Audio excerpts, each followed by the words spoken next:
So yes, we're very selective about the balance of system components that we use as part of installing solar. So that's anything from the cable we use to the conduit that we use, all the accessories that go into delivering an end solution. So there's lots of parts. There's probably about 50 different parts inside a solar system, and we ensure that we use high quality all the way through those components.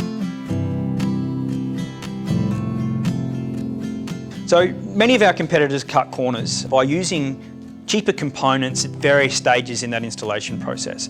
What that ends up meaning is that system, while maybe the panels are of an okay standard and the inverters of an okay standard, all the bits in the middle, they've actually reduced the cost and cut corners.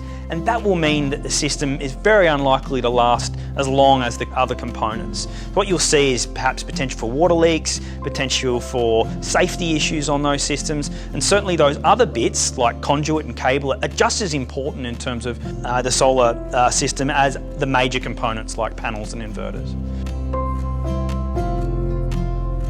The issues with using lower quality components really is risk. Solar systems are very high voltage, so they work in residence all the way up to 600 volts, and certainly if it's not installed correctly, there is a risk of fire, there is a risk of electric shock. So yeah, there's really no substitute for quality here. At the end of the day, you get what you pay for, and it's important that when you're buying a system that you consider you're putting on your own roof for a very long period of time, and that you want it to last that duration and not fail within a few years.